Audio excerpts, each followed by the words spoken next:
10 lakh view चल गई, 5 lakh view चल गई, सब पैसा के खेला बा। ठीक ना।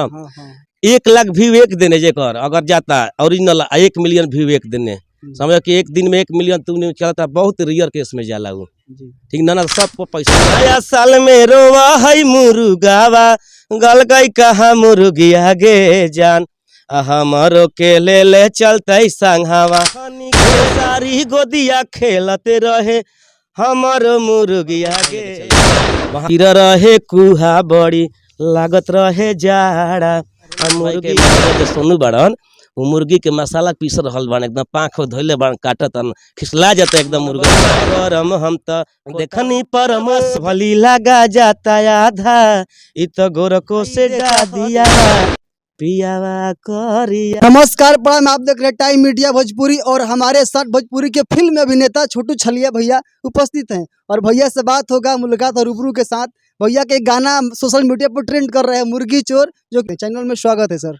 नमस्कार प्रणाम, और टाइम मीडिया को देखने वाले जितने लोग हैं सभी लोग को हैप्पी न्यू ईयर, जय माता दी। सभी लोग मस्त रहे, अपने काम में व्यस्त रहे और विवादों से दूर रहे। जी भैया है और गाना एक सोशल मीडिया पर ट्रेंड कर रहा बा मुर्गी चोर, तो हम चाहूँ कि सबसे पहले दर्शक के बीच गाना के पड़ोसी।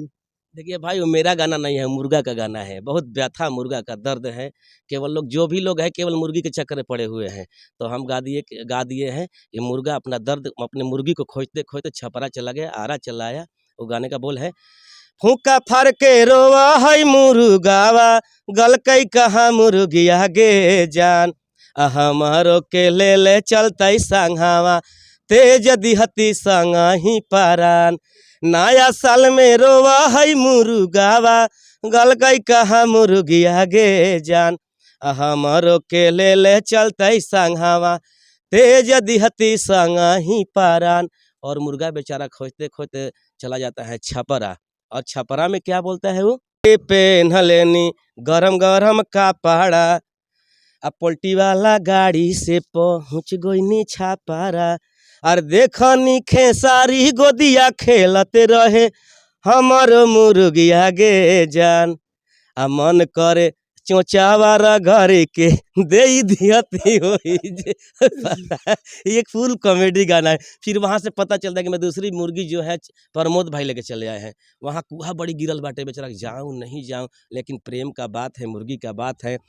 गिर रहे कुहा बड़ी लागत रहे जाड़ा, मुर्गी के प्यार में पहुँच गई नियारा। अब बुआरा जैसे ही पहुँचा देखा थे प्रमोद भाई के मैनेजर जो सोनू बड़न, वो मुर्गी के मसाला पीस रहल बन, एकदम पाँख धोले बन, काटत खिसला जाता एकदम मुर्गा बा। कहता मन बउना करम हम तो कोटावा में केसरे, आ प्रमोद प्रेमी भी गाड़ दे से ब्यास। मजा लिया। प्रमोद भाई से बोलते कि मजा लेवे के बाद बा। और सुना का भाई, देखनी प्रमोद घरवा सोनुआ पीसत रहे मसाला भागे जान, आ तोहरे नमवा लिखा है काट के बिलेडवा से करे जवा पे गे जान। ये गाना में बताएं कि ये जो गाना सोच के कैसे गा देंगे, इतना सुंदर गाना। अच्छा, हम देखा तनी आप ही लोग के मीडिया लोग के माध्यम से, ये प्रमोद भाई बोलते रहे कि हमार मुर्गी, तो बोलते रहे कि हमार मुर्गी, तारा के मुर्गी, छपरा के मुर्गी। तो हम सोचनी कि यार दिमाग में अचानक हम अपने कुंदन मेरा एक है मैनेजर मेरा है, तो उसके साथ हम बात करके, कुंदन ऐसा करो ना कि ना मुर्गी आरा के ना छपरा के, मान लो मुर्गी हैलो है आप, तो पोल्ट्री फार्म की मुर्गी है ना हो यार, छपरा के थोड़े मुर्गी होती है, पोल्ट्री फार्म में मुर्गी पलती है। तो हम सोचे कि क्यों ना कुछ कॉमेडी किया जाए इस पर। तो हम खुद इस गाने को लिखे, हम लिखे भी नहीं, कॉपी पे कहीं गाना इसको लिखा मैं नहीं। कुंदन से बोला कि मैं लाइन बोल रहा हूँ, तुम रिकॉर्ड करते जाओ अभी, फिर हम लोग स्टूडियो में चलते हैं।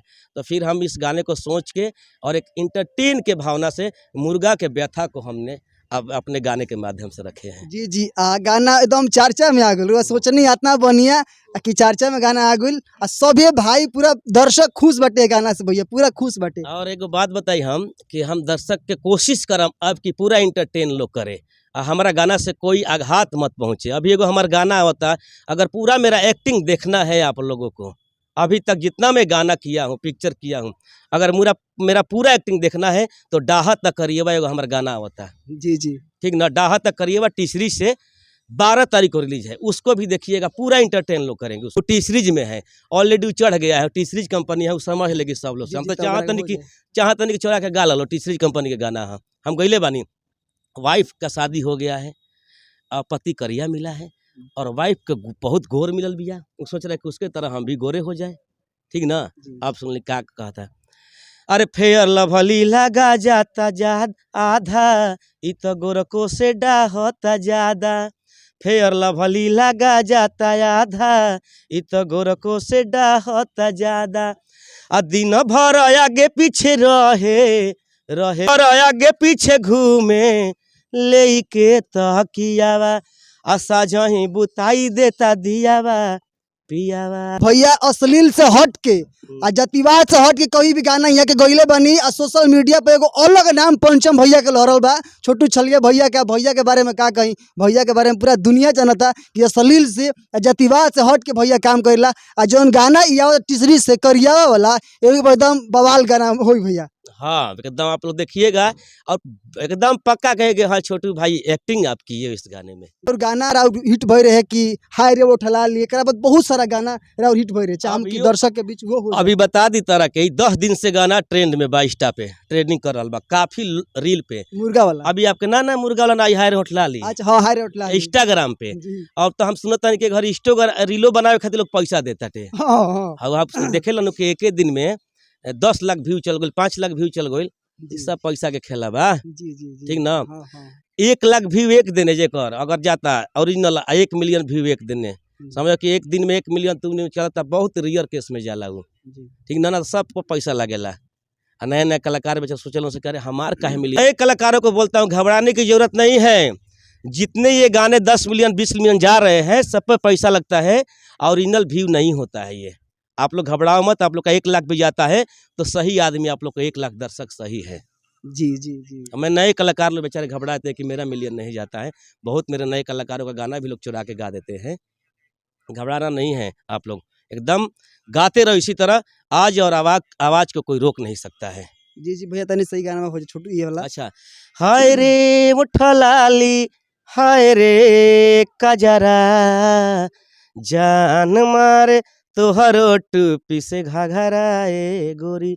और बहुत जल्द हाय रे होठलाली 2 टी सीरीज कंपनी से फिर गवा गया है, डुएट आने वाला है। आप लोग इंतजार कीजिएगा, अपना प्यार आशीर्वाद बनाए रखिएगा। मुझे आशा पूरा है, विश्वास पूरा है कि फिर वही चीज ताजा होगा और कुछ नए स्टाइल में। भैया की राव एगो जौन फिल्म गठबंधन प्यार के रहल, ओकरा बाद कौन फिल्म आ रहल बाटे?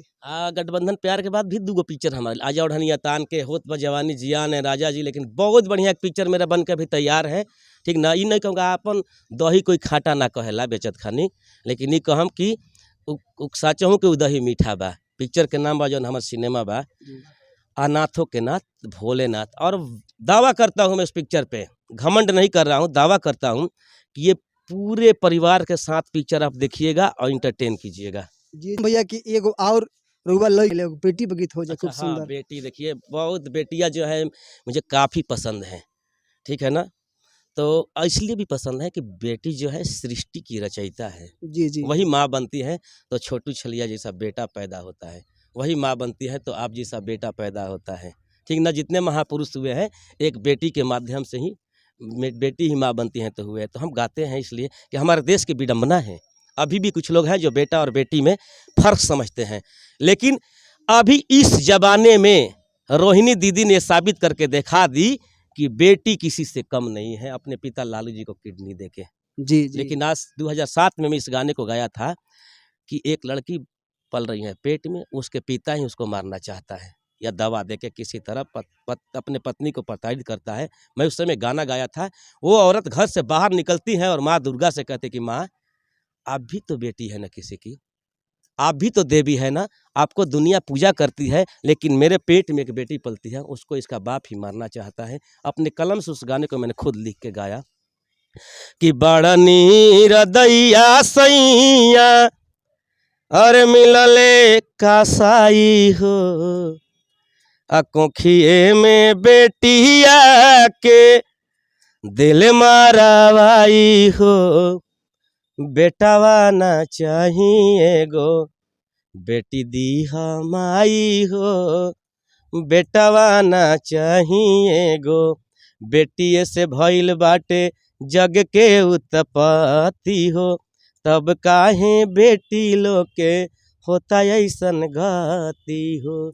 खिले से फूल पहिले कोढ़िए तुराई हो, लगल है में दुनिया माटी में ले जाई हो, बेटवा ना चाहिए गो, बेटी दी माई। सभे लोग अश्लील के चक्कर में लागल बा कि भैया एगो बेटी खातिर, हर एक बेटी खातिर भोजपुरी में पूरा भारत के बेटी खातिर भैया गाना गौनी बा कि सब लोग अश्लील के पीछे भाग रहल बा कि अश्लील गावो, जल्दी ट्रेंड करो, जल्दी ट्रेंड करो। भैया अश्लीलता पर हुआ का हम दिल खोल के बता ना देखिए भाई, उतने दलो जितना अटके मत, बर्दाश्त हो जाए, ठीक नु। यह दुनिया में देखा जब भगवान भी इस धरती पे सब राक्षस के सफाया कैलन, तो दुनिया में हर तरह के लोग होला, लेकिन एक मतलब ही ना कि खाली अश्लील तो लोग हिट करावलो भाई। बढ़िया गाना कभी कभी सुन के दर्शक लोग से हाथ जोड़ी बा, विनती बा कि लोग बढ़िया गावत वो गाना के कम से कम सामने व्यू दी जा, ताकि मनोबल बढ़े बढ़िया गावे ला गायक सबके। ना तो का करी हम लोग गायक लोग, अब बढ़िया बढ़िया गाना ऐसा गाना आवे अभी ना मिले, भाई रोजी रोटी के सवाल बा, तो का करी, सब लोग वही में कूदिए न जाई। ऐसे रउए लोग के हाथ में बाटे, कुदवाई मत सब लोग के, ठीक ना। बढ़िया गाना के रुआ सबने प्यार आशीर्वाद दी जा। जी जी भैया, अश्लीलता से हट के हमेशा काम कइले बानी, हमेशा करम अश्लीलता से हट के। आप पूरा भोजपुरी समाज खातिर कहता नहीं कि अश्लीलता तू लोग मत पड़ोस, मत गाव। तोहरो घर में बेटी बहिन बाड़ी, अश्लीलता से रुआ सब हट के गाना गाए। माटी से विलुप्त हो रहा बाटे गावत तनी हम, जिससे आप पूछा तनी गाना के भोजपुरी के मतलब का होला। जी जी भोजपुरी के मतलब ई होला कि आप ना कई बार पंजाबी सिंगर जो रहे हिंदी के सिंगर जो बैठ के गा लेबा, तो उससे भोजपुरी के बढ़ावा ना मिली, उससे क्या बढ़ावा मिली, उ लोग के बढ़ावा मिली। आपका बढ़ावा तब मिलेगा जब भोजपुरी के छोटे छोटे कलाकार जो लोग संघर्ष कर रहे हैं उनको आगे आप लेके अपने साथ गवाइएगा, तब भोजपुरी का बढ़ावा मिलेगा, ठीक ना। अब ये लोग छापत कि हम बादशाह जोरे गा लेनी, तब फलना जोरे गावत नहीं बनावत नहीं। ये बहुत बढ़िया बा कि आप जाके विदेशों में बनाई विदेशी लोग के साथ, ये तो बढ़िया बात बा। लेकिन हमारे भोजपुरी तब बढ़ेगी जब मिट्टी में जो कलाकार संघर्ष कर रहा है उसको उठा के आप पर्दे पे लाइएगा, तब हमारी भोजपुरी बढ़ेगा। गावत नहीं हम। अरे तयमवा के डलिया से अरे बोले रे कोयलिया, कोयली के बोलिया निमन लागे हमारा गौआ के मड़ैया, सुनर लागे हमारा गौआ के मड़ैया। काका धरी छने गैया चराव से, मकया के खेतवा में सुगा हुलकाव से। कान्हे रे लहुरिया मथे रे पगरिया, बोली भोजपुरिया सुनर लागे हमारा गौआ के मड़ैया। ई गाना हमार सुननी जरूर, सब सुन ऐसा ऐसा गाना भी बा भोजपुरी में भैया। यही से ना दर्शक के दिलों में राज करीला। आज से ना लोग सीखता, गावता, बजावता बाकी भैया दिल पर राज कैले बानी। यही से छोटू छलिया जहाँ भी आइला तहाँ भीड़ लाग जाला, पब्लिक में बवाल हो जाए। चाहम कि एगो सैड सॉन्ग बजा हो जाए। सैड सॉन्ग, मोहब्बत में माहौर खियावल न जाला, नाम लिख के दिल पे मिटावल न जाला, मोहब्बत में माहौर खियावल न। एल्बम में भी एक साइड सॉन्ग हम गाए थे। जी जी जी। जनती की जुदाई होए प्यारे नहीं तुझसे करती, दिल के धड़कन ना बनत तोहरा पे हम ना मरती, जनती की जुदाई हुई प्यारे नहीं तुझसे करती। और बहुत बढ़िया मेरा एक साइड सॉन्ग आया हुआ है, आने वाला है, माने जबरदस्त, उसको सुनिएगा, आपको भेजूंगा, फिर आइएगा हमसे इंटरव्यू।